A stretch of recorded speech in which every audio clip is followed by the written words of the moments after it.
in the neighborhoods of Traverse City, we saw a big bus, must have cost a ton of money, pull up on one of those streets, and out of it hopped a number of young people who were canvassing for the other side. And it turns out that they had all been recruited downstate, paid, put on a bus, and brought up to Traverse City. And at that point I knew that this area was changing. And it was exciting to be a part of it. It's still exciting to be a part of it. I want to keep my comments brief today as well. But I want to talk a little bit about the importance of responsibility in Lansing. It's something that's been missing from the legislature too often. I know that the governor's been trying to hold the legislature's feet to the fire. It's gotten a little better since we've had a Democratic state house, but we still need people who understand that the problems that we're addressing in Lansing are not math problems. These are not abstract things where if you get everything to balance out at the end of the day, you've done a good job. The issues that they're dealing with, the issues that all of us are dealing with as citizens of Michigan, have consequences. The cuts that they continue to make have consequences. They impact our daily lives. You can't eliminate something like the underground storage tanks program, which was eliminated. It was one of the things that the Republicans insisted on in the most recent budget deal. That puts our groundwater at risk. That has consequences for where we live our lives. Also, the irresponsibility, even the delay, has consequences. The Great Lakes Capital Fund is a venture capital fund that invests in Michigan.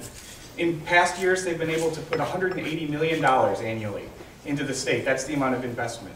This year, it's $40 million. We've lost $140 million, and when asked why, they say, well, because the legislature hasn't moved. We can't rely on what's coming out of there. We don't know. We don't have the security. That's the problem when Mike Bishop and the Senate Republicans say no to every advance that the governor proposes. That's the cost of delay. You're also seeing it in tuition hikes. The schools across the state, Central Michigan University announced 2 days ago that they're increasing tuition for freshmen by 21%. At Michigan State, it's, I think, 10%. Oakland University, 14%. Grand Valley State and Lake Superior State both announced 10% increases yesterday. This is coming directly out of the pockets of our families. And so when the Republicans say no taxes, it's not that families in Michigan aren't going to be paying more. They're just going to be paying it in different ways. When you look at what's happened in terms of tuition increases over the past several years, government funding for our universities has actually been cut. And this is while we're trying to develop the workforce of the future. I know that Lieutenant Governor Cherry spearheaded a group early on in the Granholm administration looking at higher education and the importance of more college graduates to Michigan's future economic prosperity. And yet, more and more, the cost of that college education is being put directly on the backs of the students. The average, or the increase in student loan amounts, the amount borrowed, the amount that students have to get paid back because tuition rates have been increased, has increased by 47% in recent years. That's a huge increase. It's making the dream of a college education harder and harder to reach for too many Michigan families. That's the cost of delay. That's the cost of these cuts. But I think we also need to put forward a positive vision for what we want to do, and that's certainly what I am interested in doing. And it starts with our earliest, youngest children in early childhood education. The statistics are that for every dollar that we put into early childhood education, we get $17 back.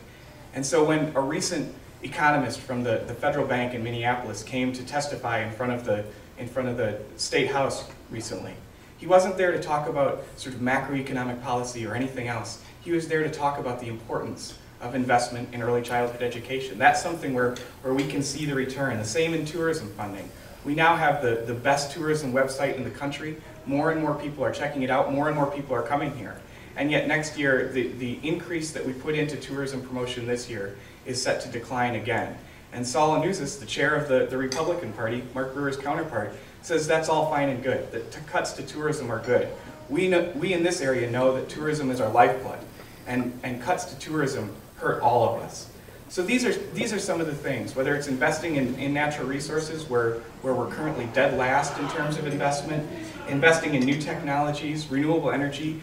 The average home, if we adopted an RPS, a renewable portfolio standard, the average family would pay 38 cents a month. And for that, we'd get 19,000 new Michigan jobs.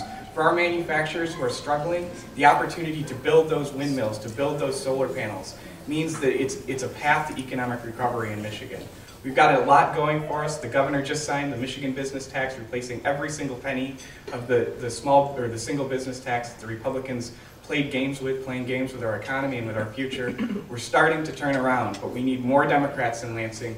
We need to give this governor the support that she needs and deserves, and we can move Michigan forward. And I look forward to working with all of you to do just that. Thank you very much.